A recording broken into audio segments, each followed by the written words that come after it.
Assalamualaikum warahmatullahi wabarakatuh. Waalaikumsalam warahmatullahi wabarakatuh. Ya, selamat pagi semuanya. Pagi. Ya, saya Mila Hidiatri, petugas gigi Puskesmas Upau. Di sini adapun kegiatan kita hari ini adalah karya MTBS dan gigi buruk. Kegiatan kita hari ini yang pertama penjelasan umum tentang MTBS, yang kedua formulir pencatatan balita umur 2 bulan sampai 5 tahun, yang ketiga formulir pencatatan bayi muda umur kurang dari 2 bulan. Nah, di sini untuk mempersingkat waktu, langsung saja dipersilahkan kepada Dr. Hamidah untuk penjelasan umum tentang MTBS. Perkenalkan, saya Dr. Hamidah akan menjelaskan tentang penjelasan umum MTBS. MTBS adalah suatu pendekatan pelayanan balita yang terintegrasi atau terpadu di unit rawat jalan fasilitas pelayanan kesehatan dasar seperti puskesmas, pustu, polindes, atau puskesdes, yang bertujuan untuk mengurangi kematian, kesakitan, dan kecacatan balita. Sekitar 70% kematian balita disebabkan oleh pneumonia, diare, malaria, campak, dan malnutrisi. MTBS juga menjelaskan tata laksana penyakit-penyakit tersebut. Di samping itu, lebih dari 75% ibu membawa anaknya ke fasilitas pelayanan kesehatan dengan salah satu kondisi di atas, dan sering ditemukan gejala tumpang tindih. Dengan demikian, penetapan diagnosis tunggal dirasa kurang tepat. Di sini ada 3 komponen MTBS. Yang pertama, meningkatkan sistem pelayanan kesehatan. Yang kedua, meningkatkan pengetahuan dan keterampilan ibu serta pengasuh dalam perawatan anak. Kemudian yang ketiga, meningkatkan kemampuan maupun keterampilan tenaga kesehatan dalam menangani balita sakit. Sasaran MTBS ada 2, yaitu balita umur 2 bulan sampai 5 tahun yang sakit. Kemudian yang kedua, bayi umur kurang dari 2 bulan, bayi muda yang sakit maupun yang sehat. Nah, di sini menjelaskan sedikit tentang formulir pencatatan balita sakit umur 2 bulan sampai 5 tahun. Yang pertama, untuk pengisian identitasnya, kita harus mengisi dari tanggal kunjungan, NIK, kemudian alamat, nama anaknya, jenis kelaminnya perempuan atau laki-laki dilingkarin, kemudian ada nama ibu, umurnya, ada juga berat badan dan juga panjang badan atau tinggi badan, beserta lila, lingkar kepala, ada suhunya juga, kemudian keluhan anaknya sakit apa, kemudian kita contohkan juga ini kunjungan pertama atau kunjungan ulang. Nah, untuk yang pertama, dari sistem penilaiannya kita harus menentukan sagganya terlebih dahulu, yaitu memeriksa apakah ada tanda bahaya umum atau tidak terhadap anak tersebut, yaitu meliputi tanda-tanda bahaya umum itu meliputi apakah tidak bisa minum atau menyusu, kemudian apakah anaknya itu memuntahkan semua makanan yang dimakan ataupun yang diminum, kemudian apakah pernah ada riwayat kejang selama sakit ini, kemudian dilihat apakah anaknya itu tidak dapat berinteraksi dengan lingkungan atau tidak sadar, gelisah, rewel, dan tidak dapat ditenangkan. Kemudian juga menilai pandangannya kosong dan tidak dapat membuka mata, kemudian tidak bersuara, bahkan menangis melengking. Kemudian dari nafasnya ada tarikan dinding dada ke dalam, kemudian bung stridor, nafas cuping hidung, dan juga si anak cenderung suka mencari posisi paling nyaman dan menolak untuk berbaring. Dari sirkulasinya kita melihat apakah dia pucat, cyanosis tampak biru, atau gambaran kutis marmorata. kulitnya seperti marmer. Kemudian setelah melihat apakah ada tanda bahaya umum, kemudian kita menentukan apakah anak ini batuk atau sukar bernafas. Kemudian kalau misalnya batuk, berapa lama, berapa hari, hitung pernapasannya dalam 1 menit berapa kali, apakah napasnya cepat atau tidak, apakah ada tarikan dinding dada ke dalam, apakah ada bunyi wheezing. Kemudian kita juga harus ukur saturasi oksigennya berapa persen. Kemudian yang ketiga, menentukan apakah anak ini ada diare, berapa lama diarenya, apakah ada darah dalam pinggir tersebut. Kemudian kita melihat juga keadaan umum tersebut. Kalau misalnya dia diare, apakah dia letargis, kemudian apakah dia rewel, apakah matanya cekung. Kemudian kita juga harus memberikan minum terhadap anaknya, apakah dia gak bisa minum atau malas minum, atau dia merasa haus sangat lahap untuk meminum minuman tersebut. Kemudian juga kita harus mencubit kulit perutnya, ini untuk menentukan dia ini sangat lambat ataukah lambat. Kemudian setelah diare, menentukan apakah anaknya ini ada demam atau tidak. Kalau misalnya demam, itu suhunya lebih dari 37,5 derajat Celcius. Kemudian apakah tinggal di daerah endemis, contohnya misalnya malaria. Kemudian kalau misalnya dia tinggal di daerah endemis, kita lakukan pemeriksaan tes malaria, pemeriksaan RDT. Kemudian kita tentukan juga jika anak sakit campak dalam 3 bulan terakhir, kita lihat apakah ada tanda-tanda luka di sekitar mulut, kemudian apakah ada nanah di sekitar mata, apakah ada kekeruhan di sekitar kornea. Kalau misalnya anaknya demam 2 hari sampai 7 hari, tanya dan periksa juga apakah demamnya itu mendadak, tinggi, dan terus menerus. Kemudian badannya teraba dingin, anaknya lemas atau gelisah, adakah mual, muntah, nyeri perut, perdarahan berupa mimisan, atau muncul ruam, karena takutnya kita curiga ke demam berdarah. Kemudian selain itu juga kita menanyakan apakah ada mempunyai masalah dalam telinga, misalnya infeksi telinga. Kemudian setelah itu dijelaskan oleh saudara Mila mengenai memeriksa status gizi dan status pertumbuhannya. Selanjutnya, setelah kita periksa apakah anak mempunyai masalah telinga, selanjutnya kita memeriksa status gizinya. Di sini jika anak berusia lebih dari 6 bulan, kita lihat apakah berat badan anak itu kurang dari 4 kilo, dan lihat teraba adanya edema bilateral yang bersifat piting. Di sini kita tentukan berat badannya menurut panjang badan atau tinggi badan. Nah, apabila berat badan anak itu kurang dari -3 SD, maka status gizi anak tersebut adalah gizi buruk.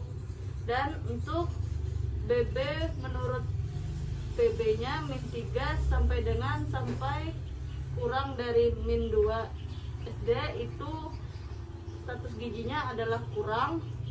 Dan untuk -2 sampai +1 SD itu status gizinya normal.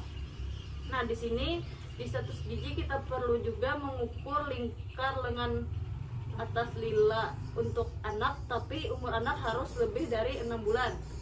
Nah, di sini lila kurang dari 11, cm itu gizi buruk, dan lila 11,5 cm sampai kurang dari 12,5 cm itu gizi kurang, dan untuk lila lebih dari 12,5 cm itu normal.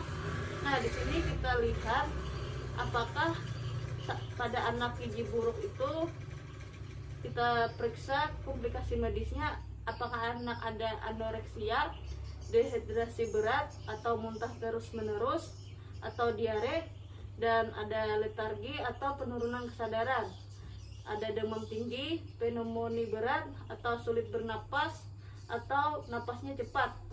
Dan anak juga apakah anak mengalami anemia berat. Dan kita lihat juga jika tidak ada komplikasi medis pada anak umur kurang dari 6 bulan, periksa apakah anak tersebut terlalu lemah untuk menyusu dan berat badan tidak naik atau turun. Selanjutnya kita lihat apakah anak stunting dengan cara melihat tinggi badan menurut umur. Nah, kita di sini ada umur kurang dari 2 tahun. Apabila anak kurang dari 2 tahun, kita contreng. Dan yang untuk di bawah, apabila umur anak lebih dari 2 tahun, kita contreng di bawah. Nah, di sini kita tentukan panjang badan atau tinggi badan menurut umur. Nah, apabila tinggi badan menurut umurnya itu kurang dari min 3 SD, maka itu sangat pendek. Nah, untuk tinggi badan menurut umur, kalau mencapai titik min 2 SD sampai min 3 SD itu pendek. Nah, untuk tinggi badan menurut umur, kalau mencapai titik min 2 SD sampai plus 3 SD itu normal. Dan untuk tinggi badan menurut umur lebih dari plus 3 SD itu obesitas. Nah, di sini selanjutnya kita ukur lingkar kepalanya. Untuk lingkar kepala lebih dari plus 2 itu normal, makrosipali. Dan untuk min 2 SD sampai dengan plus 2 itu normal. Yang kalau kurang dari min 2 SD itu mikrosipali. Selanjutnya kita lihat apakah ada kepucatan pada telapak tangan anak. Kita lihat konjungtivitanya, bibir, lidah, bantalan kuku, apakah tampak sangat pucat atau pucat. Selanjutnya, setelah memeriksa apakah ada anemia atau tidak, kita memeriksa status HIV-nya, atau ibu atau anak pernah HIV atau tidak. Jika ya, tentukan statusnya hasil positif atau negatif. Kalau anak, tes virologinya positif atau negatif, tes serologinya positif atau negatif.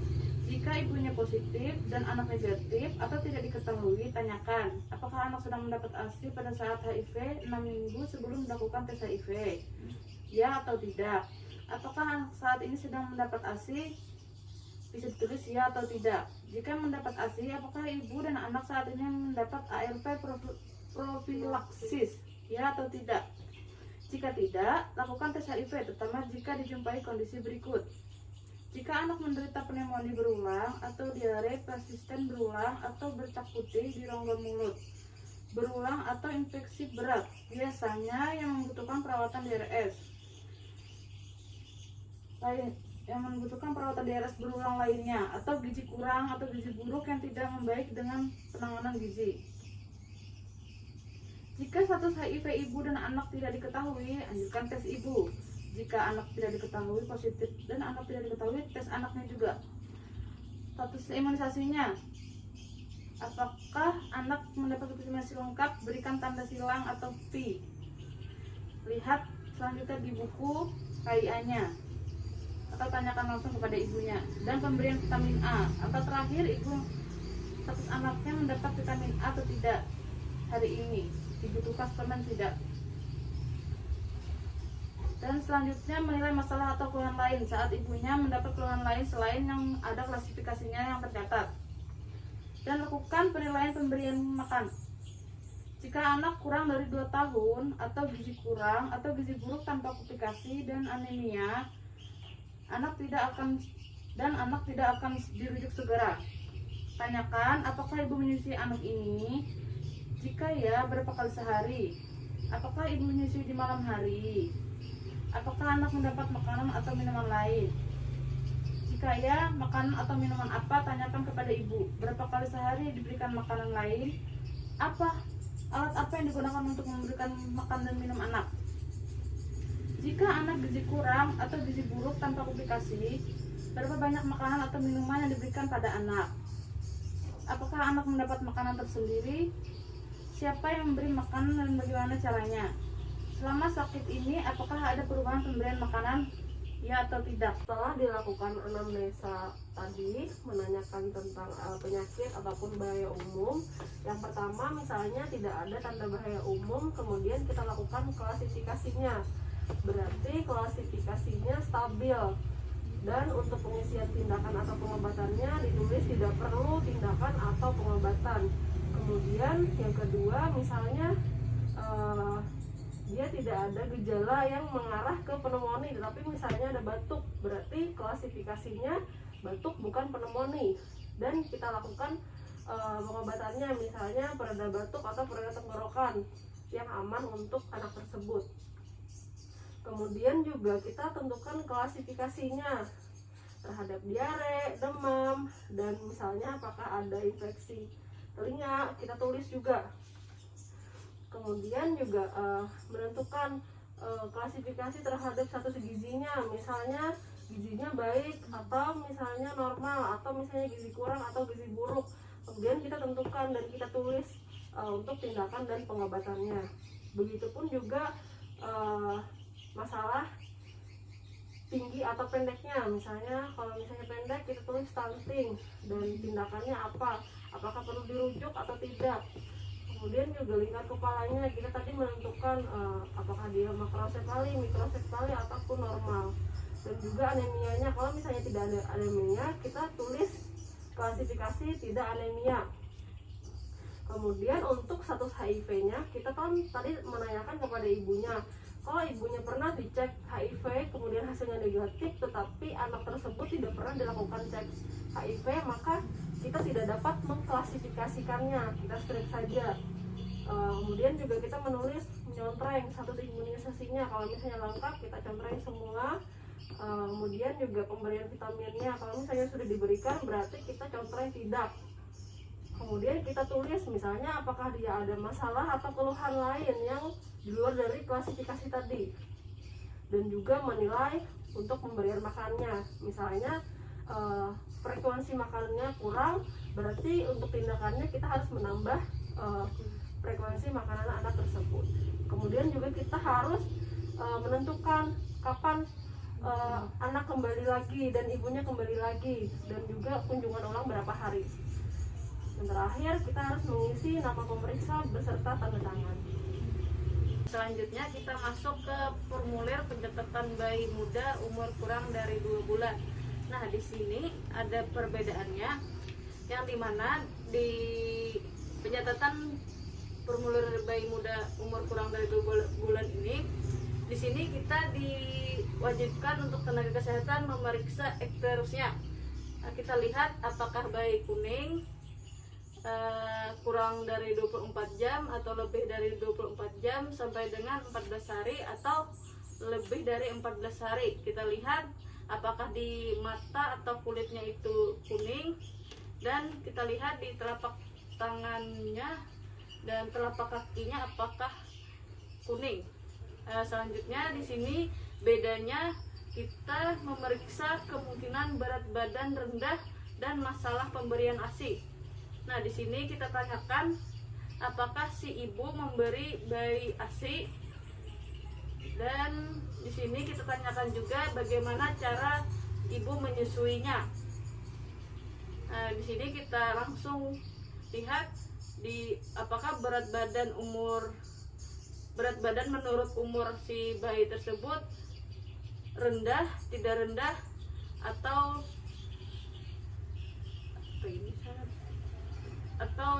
normal. Kita lihat juga apakah ada bercak putih di mulut bayi, dan kita lihat di celah bibir atau langit-langit si bayi.